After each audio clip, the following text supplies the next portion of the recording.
Pronto, o que é que acontece? Eu vi uma matéria ontem que um amigo meu colocou no grupo de WhatsApp, um grupo que a gente faz parte, na matéria da Folha de São Paulo, que ele fala o seguinte, é um economista, não lembro o nome dele agora, que ele diz o seguinte, que a gente sempre acreditou que a gente precisava amar o trabalho, né? Para poder a gente ser feliz, a gente precisava amar o trabalho. E diz até assim, se você ama o que você faz, você não trabalha, você se diverte. E aí o cara falou totalmente o contrário disso. Ele falou o seguinte, não, eu não tenho que amar o trabalho, eu preciso saber se o trabalho está alinhado com as minhas pretensões, tanto na minha vida pessoal como na vida profissional, se está pagando minhas contas, não é só porque eu amo o trabalho. Eu É, tenho que porque fazer. vai depender dos valores, por exemplo. Se para uma pessoa o valor de segurança é altíssimo, ela pode ganhar 30 mil sendo coach, mas ela não tem segurança que no outro mês, né, ela vai ter esse retorno. Então, ela prefere estar ali no serviço público, né, como funcionária ali, servidora, passar no concurso. Muita gente fala assim, não, eu estou feliz porque eu consigo pagar a escola do meu filho, é a melhor que eu quero, eu tenho minha casa e está tudo bem. Não é essa pílula da felicidade. Já tem gente que fala assim, não, eu ganhando aí 5 mil, pagando minhas contas, andando de Uber, não preciso ter carro, né? Tem gente que fala assim, eu É preciso verdade. estar. O dinheiro é só consequência do que eu estou fazendo, que eu gosto de acordar na segunda-feira saltitando. Inclusive, a Isis Moreira fala isso, né? Ela fala assim, que hoje ela gasta muito menos e que o trabalho, o dinheiro é só consequência do trabalho dela. E quando ela focava demais no dinheiro, ela sofria. Agora, tem gente que não adianta você falar isso. Você não vai abrir mão da carreira de juiz para virar palestrante. Por mais que, às vezes, uma palestra tire 50 mil em uma palestra, em vez de 30 mil como juiz, com todos os perrengues que é ser juiz. Né? Engraçado que tu Depende falando de isso. valores. Depende de valores. Até a honestidade, né? É uma coisa que a gente fala que é muito relativa. Todo mundo É fala verdade. assim, qual o seu maior valor? Honestidade. Tá, mas e aí, se você ficar desempregado? E aí você tem que tirar seu filho da escola, botar na escola pública, vender seu carro, voltar a morar no apartamento de 2 quartos, e alguém te falar assim, aqui, Luiz, faz um negócio aqui para mim. Não é desonesto, não, mas é meio esquisito, mas não é nada assim, não. Por mais que a pessoa seja honesta, um vai falar assim, não. Eu vou colocar meu filho na escola pública, 1 ano ou 2 está tudo certo, ele não vai sofrer com isso, a gente vai baixar o padrão de vida e está tudo certo. Para outro, ele vai falar assim, não, eu vou fazer o que eu tiver que fazer para dar o melhor para o meu filho. Então, não tem padrão. Cada pessoa é de uma forma. E isso acontece também no trabalho, né? Não é padrão para todo mundo amar o trabalho, acordar na segunda. Seria ideal, né? No mundo perfeito, é maravilhoso, Seria maravilhoso. acordar, dando pulinhos e tal. No nosso caso, a gente queria ficar o dia inteiro falando de fórmula, o dia inteiro falando do nosso negócio digital. Mas, por enquanto, o nosso negócio tem presencial também, que é maravilhoso, que foi lá que tudo começou, que eu sou extremamente grata a essas minhas clientes, que eu não vou abrir mão. Por enquanto, eu não posso abrir mão. Nem quero abrir mão. Mas no futuro Eu, eu vou ter que fazer essas coisas, né? eu no sábado passado, né, eu realizei o workshop. Nós tínhamos, eu acho, acredito, umas 25 pessoas, se eu não me engano, no workshop. E tinha uma advogada que ela trabalha na parte de gestão pública. E ela falando justamente sobre isso, que é difícil você chegar, às vezes, para ajudar um secretário de uma cidade onde ele tem lá, vamos dizer assim, 100, 200, 300 pessoas que está sob o seu comando, onde o gestor público ele pega muitas vezes aquelas pessoas que estão naquela função não pela competência, muitas vezes, comportamental, ele está lá mais pela competência técnica. E Sim, aí é o que a gente encontra muitas vezes, a gente como cliente, a gente como população como um todo, às vezes a gente é atendido, porém de uma forma que parece que a gente está pedindo um favor àquelas pessoas. A sim. gente não é bem tratado, a gente não tem um bom atendimento. E isso, de qualquer forma, reflete. E a gente fala assim, será que vale a pena hoje eu fazer um curso público para atuar numa determinada área onde eu não vou me sentir feliz nessa profissão? Será que vale a pena? Eu fiz o Porque assim, contrário, né? Eu por uma época da minha vida, o meu valor de segurança e estabilidade era altíssimo. Acho que tem fases, né? E eu queria, antes de engravidar, porque eu queria ser funcionária pública. Estudei, passei em terceiro lugar no concurso e tal, até me descobri lá, sou muito grata essa parte, assim, de dar aula e tal, foi lá que eu comecei. Mas tinha a parte analítica, tinha outras questões administrativas que eram insuportáveis. E, ao mesmo tempo, é isso que a gente estava falando, assim, o gestor, ele acaba não colocando, não dando oportunidade para a pessoa falar do que ela gosta de fazer. Aí você faz um concurso público, passa 20 psicólogas tomando posse juntas, só que uma queria só aplicar teste, porque ela tinha pânico de entrar na sala de aula. Eu odeio aplicar teste. Estou declarando publicamente que eu odeio aplicar teste, sabe? Ficar ali o dia inteiro só corrigindo, sem ver a pessoa, porque uma turma aplicava, a outra corrigia. Né? Então, mensurar os resultados. Isso, para mim, era o fim. Eu preferia estar lá aplicando, na sala de aula. Só que a gente tinha que fazer tudo, não era nos dada a oportunidade de escolher. De falar assim, olha, fulana, você gosta de corrigir? Fica na correção. Lorena, você gosta de dar aula? Vai para a sala de aula. Fulana, você gosta de viajar? Tem viagem. Fulana, você odeia viajar? Fica aqui. Não, todo mundo tinha que fazer tudo. Porque o concurso te exigia que todo mundo fizesse tudo. Não tinha essa abertura. Ou seja, isso você ama algumas partes do processo. Mas é o que a gente fala assim. Ama tudo. É o que eu falo sempre assim, em média, de 100% do seu dia no trabalho, 30% você tem que fazer o que você não gosta e 70% tem que fazer o que você gosta. O que acontece muitas vezes é o contrário. É o contrário. Você passa 70% do seu dia, das suas 8 horas normais de trabalho, fazendo o que você não gosta e 30% fazendo o que você gosta. Então, é importante você saber justamente o seu perfil, o seu autoconhecimento sobre você mesmo, os seus estilos comportamentais, porque no teu caso mesmo, você estando ali fazendo as análises era uma tortura para você. Tortura. Era torturante fazer isso durante o dia. Porém, tinha pessoas que gostavam de fazer aquilo. Então, por que não existir essa troca? Né? Você estava lá fazendo o que você gosta e a outra pessoa está lá fazendo o que ela gosta. Eu sei que às vezes os gestores eles dizem assim, mas você precisa conhecer um pouco daquela outra função, desse seu departamento. Tudo bem, eu entendo isso. Porém, isso, quanto mais você faz aquilo que você gosta, mais você rende, né? Mais você dá resultado, mais você chega a alta performance.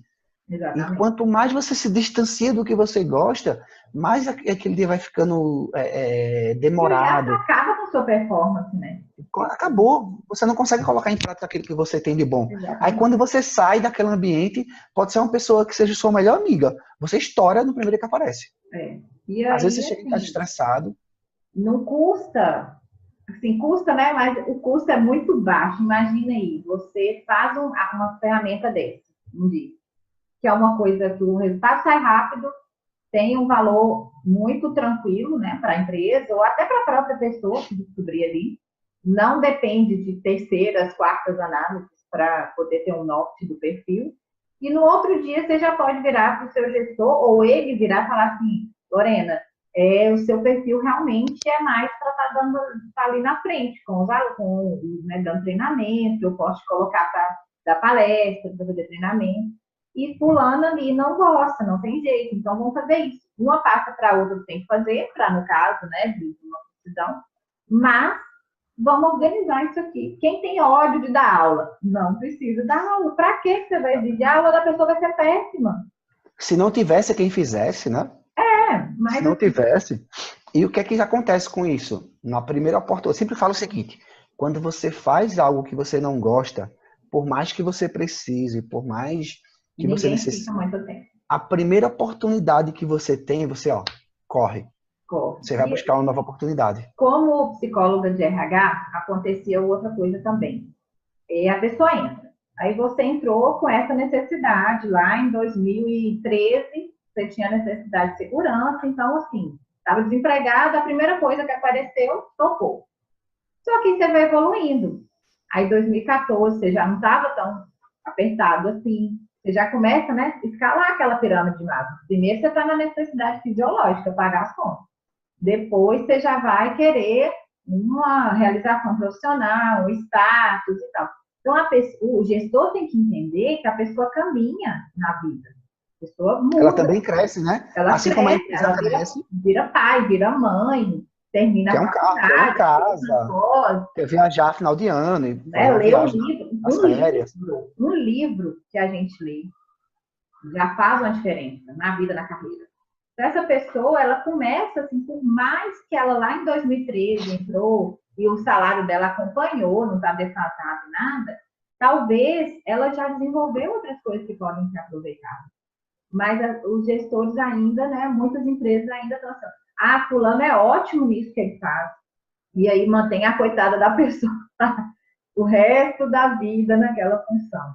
Porque tem Me ajuda. como se sucesso fosse uma carreira linear, imutável. A gente vem falando agora há pouco que você falou que você já trabalhou também em grandes empresas, né? E em empresas pequenas. Eu acredito que existe uma diferença muito grande do seu departamento em si em termos de processo de decisão. Sim. Eu vejo que por mais que a empresa seja grande, nem sempre você consegue ter o poder de decisão dentro do seu departamento. Não. Porque, exemplo, se você pega um gerente, que tem lá uma equipe lá com 50 pessoas na equipe dele, se ele não for desenvolvido para aquela função, se ele não tiver competências, comportamentos adequados para aquela função, os pepinos que ele deixa vai sobrar para você. Sim. Porque as pessoas não enxergam de repente que você está fazendo melhor para a empresa no sentido para que seja melhor para os colaboradores e também que seja melhor para os seus gerentes. Mas eles olham você como de repente um carrasco. Porque de repente, na hora de demitir, quem foi que demitiu? Foi o RH. O RH. Quando, na verdade, foi o departamento dele estar, o gerente dele estar ali à frente do trabalho com ele, que de repente chegou para o RH e falou, olha, preciso que você desligue essa pessoa aqui. Preciso que você desligue isso aqui. O que a Renato fala muito, né? Que hoje a tendência é que o RH seja parceiro. O RH tem que ser parceiro. O RH não pode ser visto como um cão de Ele tem que estar mais próximo. Ele também tem que estar um pouco mais próximo da diretoria para poder brigar pelos colaboradores também, né? Ele fica entre a cruz e a espada. Mas é um melindre muito grande, assim, de você não ser visto como sindicalista, de estar reivindicando, né, demais para a galera, e levar a mensagem da diretoria de uma forma traduzida para produtividade, performance, metas e tal. Mas ainda tem muita coisa do tempo lá da Revolução Industrial. Ainda tem. E as empresas... Enraizado. Muito, muito. A pessoa fulano é bom nisso, não mexe. Fulano, e esquece que a pessoa entrou lá no estágio, com 22 anos, e agora ela está com 40. Né? E por mais que ela andou na carreira, talvez essa pessoa quer fazer outra coisa, e ela é ótima e confiável. E ela não tem assim, não vou, né? Talvez se eu for lá falar, vai parecer que eu estou insatisfeita. Tem muito disso, né? Por mais que a pessoa está, às vezes, quanto mais um cargo alto, ela fala, não, já estou no cargo alto, meu salário está bom, não vou falar nada. Mas aí que a gente falou, você tem que se divertir. Não precisa ser, né, dar pulinhos lá durante o dia, o ideal for. Mas tem que se divertir. Então, assim, a ferramenta, o DISC, eu acho ela fundamental para um processo de tomada de decisão rápida da pessoa. Claro que existem N ferramentas, mas assim... E como você me falou da outra vez, a gente conversando logo quando a gente saiu da fórmula, você falou assim, Luiz, você tem que se preocupar que a metodologia, se ela não é o fim, né? Ela é o meio. É o meio. Né? Às vezes tem pessoas que às vezes acham que ela já é a solução para tudo. Não é. Ela é, como eu sempre falo também na formação, a ferramenta em si, ela é um suporte. Ela te ajuda a tu ter uma assertividade maior. Mas você não pode simplesmente, só com a ferramenta, ela ser poder de decisão. São seres humanos, né? Talvez hoje eu estou auto-indo, isso que a gente está falando de fase. Talvez quando você sai da faculdade, né, você está ali, cheio de sonhos, cheio de coisas, 25 anos, você está com um perfil. Ao longo do tempo, você vai se moldando, você vai mudando. Tudo bem que sua essência continua auto-ir. Mas talvez naquela outra fase, você já está mais metódico, você já aprendeu outras coisas, você está ali mais, quero mais sossego, quero estar mais analítico, né? Então, é verdade. É uma coisa que ela pode até ser aplicada de tempos em tempos para você até ver a evolução dessa pessoa. Assim, serve para muita coisa. Eu lembro que na empresa a gente fazia o seguinte, a gente fazia um trabalho de desenvolvimento onde a gente avaliava o perfil da pessoa, avaliava o cargo com a descrição de cargo e a gente via os gaps, né, que existiam entre eles. A gente vê esse distanciamento, a gente fazia um trabalho diário para que a pessoa, através de atividades do dia a dia, ela pudesse ir melhorando o seu comportamento baseado na necessidade daquele cargo. E Uhum. com isso ela conseguia ter mais resultados dentro da empresa. Isso de forma consciente. E era incrível os resultados. Tanto para um ponto de partida, para uma tomada de decisão, né, de contratação, quanto ao longo da gestão da carreira das pessoas, de desenvolvimento, quanto para mudança de área, promoção, até mesmo uma demissão, para entender assim, o que aconteceu com essa pessoa, né? Porque ela entrou aqui de um jeito e agora está de outro, o que aconteceu na vida dela, talvez deixou cair essa performance, que altera, né? Então, assim, esse cuidado. Porque hoje um processo trabalhista ele custa muito mais caro do que uma ferramenta disso, né? Muito mais caro. Muito, muito, muito, e dá muito mais trabalho, e gera uma série de repercussões dentro da empresa. Então, assim, ferramenta básica, com um pouco de conversa, ajusta muito, diminui a insegurança da equipe, né? E a pessoa se sente como parte daquela engrenagem. Eu acho que é o mais importante. Assim, olha, eles estão querendo saber como eu funciono, não é para entregar ninguém, para demitir, mas é para adequar. Isso para o funcionário é muito importante, saber que as pessoas querem entender. E para ele também poder ter uma tomada de decisão. Isso é um universo de Um possibilidades universo gigantesco. que o DISC traz. Para coaching, para pessoas físicas, para pessoa jurídica, para microempresários, Gerentes, para líderes. tudo. Às vezes até para o próprio gerente saber como que eu funciono. Eu sou mais metódico, eu preciso de uma pessoa mais influente do meu lado para traduzir o que eu falo para os outros, né?